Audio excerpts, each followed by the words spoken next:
नमस्कार. हर घर नल हर घर जल जल जीवन योजनेचे महाराष्ट्रात हाल मंत्र्यानेच दिली कबुली. याविषयी आपल्या AM 2032 ड्राईव्ह अर्थात AM 2032 live social audit drive या चॅनलमध्ये स्वागत आहे. नक्कीच. आणि आजची सखोल चर्चा खूपच महत्वाची ठरणार आहे. होय. सुरुवातीला श्रोत्यांना विनंती आहे की हे चॅनल सबस्क्राईब करावे आणि आपल्या प्रतिक्रिया बिनधास्तपणे नोंदवाव्यात. बरोबर. कारण आज आपण जे स्रोत तपासणार आहोत त्यातून एक फारच धक्कादायक वास्तव समोर येत आहे. अगदी. आज आपण जलजीवन मिशनच्या सद्यस्थितीवर प्रकाश टाकणार आहोत. हजारो पाणीपुरवठा योजना आज अर्धवट अवस्थेत का पडून आहेत. हाच तर मुख्य प्रश्न आहे. म्हणजे ही केवळ पैशांची कमतरता आहे की संपूर्ण व्यवस्थेचं अपयश, हे आपण कागदपत्रे आणि आकडेवारी तपासून पाहणार आहोत. कसं आहे, या विषयाची सुरुवातच मुळात एका धक्कादायक कबुलीने होते. राज्याचे पाणीपुरवठा मंत्री गुलाबराव पाटील यांनी स्वतः हे मान्य केलंय. म्हणजे केंद्राकडून निधी न मिळाल्यामुळे कामे थांबल्याची ती अधिकृत कबुली, होय ना? अगदी बरोबर. जेव्हा राज्याचा एक कॅबिनेट मंत्री प्रशासकीय पातळीवर अशी अडचण जाहीरपणे मांडतो तेव्हा आपल्याला या समस्येच्या व्याप्तीचा अंदाज येतो. नक्कीच. आणि स्रोत काय सांगत आहेत याची आकडेवारी मी पाहत होते. राज्यात एकूण 51,560 योजना मंजूर झाल्या होत्या. होय. आणि त्यापैकी 26,499 पूर्ण झाल्या आणि 13,426 ग्रामपंचायतींकडे हस्तांतरितही झाल्या. इथपर्यंत तर चित्र खूप सकारात्मक वाटतं.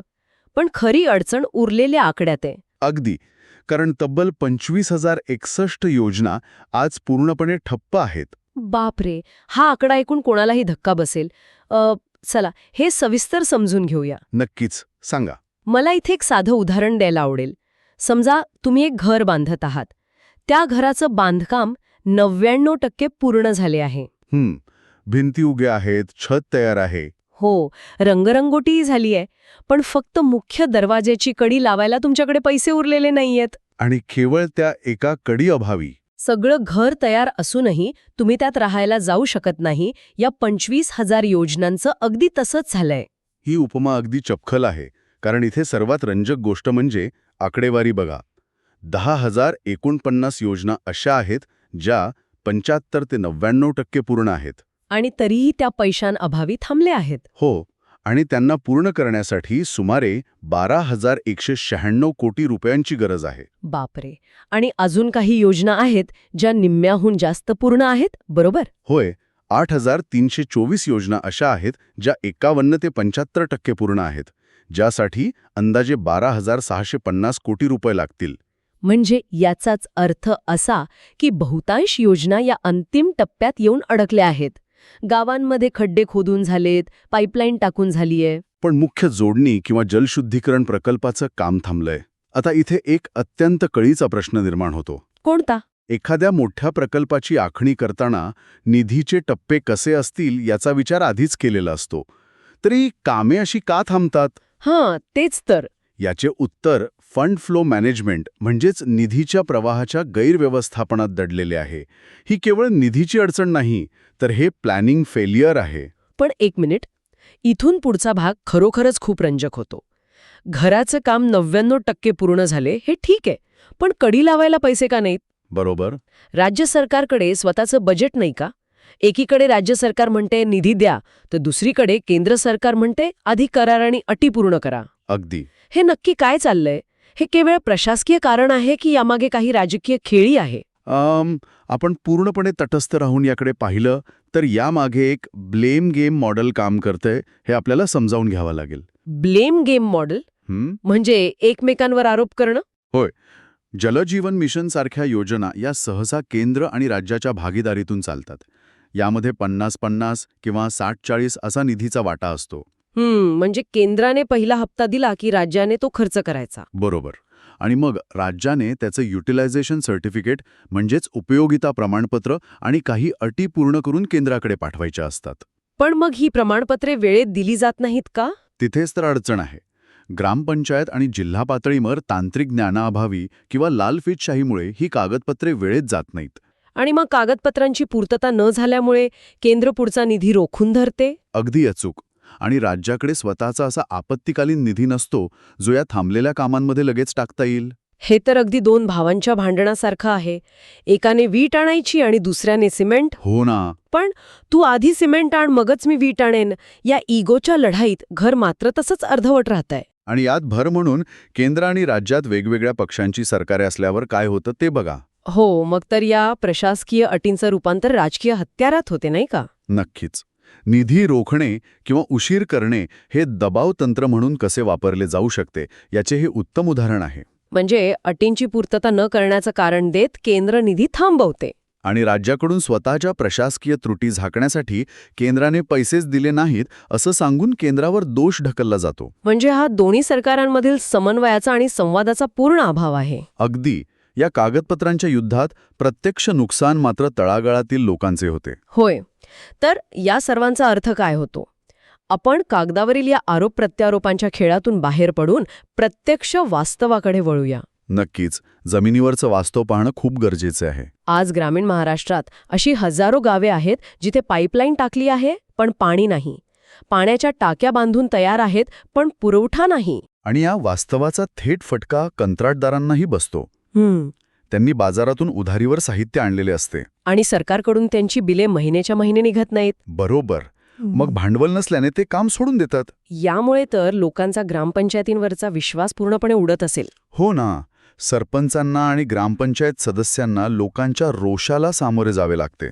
सामाजिक असंतोष निर्माण होतो. आणि एक प्रकारे पाईपलाईन समोर असूनही पाण्यासाठी वणवण करावी लागणं हे प्रचंड नैराश्य आणणार आहे. विशेषतः महिलांवर याचा सगळ्यात मोठा ताण येतो. जर आपण याला व्यापक दृष्टिकोनातून जोडले तर याचा थेट संबंध SDG 6 शी येतो. शाश्वत विकास ध्येय क्रमांक 6. बरोबर. स्वच्छ पाणी आणि स्वच्छता. अगदी बरोबर. आपण जगात सांगतोय की आपण या ध्येयाच्या दिशेने वेगाने वाटचाल करत आहोत. पण जमिनीवर 25,000 कोरडे नळ आहेत. म्हणजे योजना अडकल्याने केवळ पाणी टंचाई नाही तर ग्रामीण भागातील आरोग्यही धोक्यात येते. होय. आणि पाण्यासाठी मैलोनमैल चालत जाण्याचा अतिरिक्त भार प्रामुख्याने महिलांवर पडतो. पण थांबा, इथे मला एका वेगळ्या आणि गंभीर मुद्द्याकडे लक्ष वेधायचे आहे. बोला ना, कोणता मुद्दा? जर 75% काम पूर्ण झाल्यावर योजना पैशाअभावी 6 महिने किंवा वर्षभर बंद पडत असेल तर नुसता वेळच जात नाहीये. मला सांगा, निधी आला नसतानाही काही खर्च कागदोपत्री दाखवल्या जाण्याची शक्यता आहे का? अर्धवट कामे म्हणजे भ्रष्टाचाराला आमंत्रणच नाही का? हे एक अत्यंत महत्त्वाचा प्रश्न निर्माण करतो. कोणतंही सरकारी काम जेव्हा अर्धवट अवस्थेत दीर्घकाळ पडून राहते तेव्हा गुणवत्ता कुणीच तपासू शकत नाही. होय. आणि इथेच ऑडिट लूपहोल्स म्हणजेच हिशोब तपासणीतील त्रुटी निर्माण होतात. पाईपलाईन टाकून 6 महिने झाले आणि काम बंद आहे. मग ऊन पावसात साहित्याचं नुकसान होतं. अगदी. यालाच प्रशासकीय भाषेत कॉस्ट एस्केलेशन म्हणजेच खर्चात वाढ होणे म्हणतात. जे काम 100 रुपयात होणार होते ते आता थांबल्यामुळे 150 रुपयांवर जाते. बापरे. म्हणजे जे पैसे आधीच नव्हते त्यावर आणखी खर्चाचा बोझा वाढतो. आणि यातून ड्युप्लिकेट बिलिंगसारखे प्रकारही घडू शकतात का? निश्चितपणे. दुहेरी बिले काढण्याची शक्यता खूप वाढते. काम एकदाच केले जाते पण ते पावसात खराब झाले असे दाखवून पुन्हा नव्याने बिल काढले जाऊ शकते. हे तर खूपच भयंकर आहे. हो ना. मुख्य योजनेचा निधी नसला तरी स्थानिक पातळीवरील देखभाल आणि दुरुस्ती निधीचा वापर करून अशी बिले काढली जाण्याची दाट शक्यता असते. म्हणजे एका बाजूला निधी नाही म्हणून काम थांबलंय आणि दुसऱ्या बाजूला त्याच थांबलेल्या कामाचा फायदा घेऊन भ्रष्टाचार होतोय. ही गळती थांबवणार कशी? येथेच सोशल ऑडिट म्हणजेच सामाजिक अंकेक्षणाची भूमिका कशी कळीची ठरते हे आपण समजून घेतले पाहिजे. सोशल ऑडिट म्हणजे लोकांनी स्वतः लक्ष ठेवायचे? होय. सरकारी ऑडिटर फक्त कागदपत्रे तपासतात, पण सोशल ऑडिटमध्ये प्रत्यक्ष जनता जागेवर जाऊन कामाची तपासणी करते. म्हणजे योजना पूर्ण झाल्या नसतानाही पैसे खर्च झाले आहेत का हे शोधण्यासाठी ग्रामस्थांनी स्वतः जमिनीवर जायचे. अगदी बरोबर. खरोखर तेवढे पाईप टाकले आहेत का, साहित्याची गुणवत्ता कशी आहे हे पाहण्याचा अधिकार जनतेला मिळतो. या भ्रष्टाचाराच्या साखळीला उत्तरदायी बनवण्याचा हाच एक भक्कम मार्ग दिसतोय.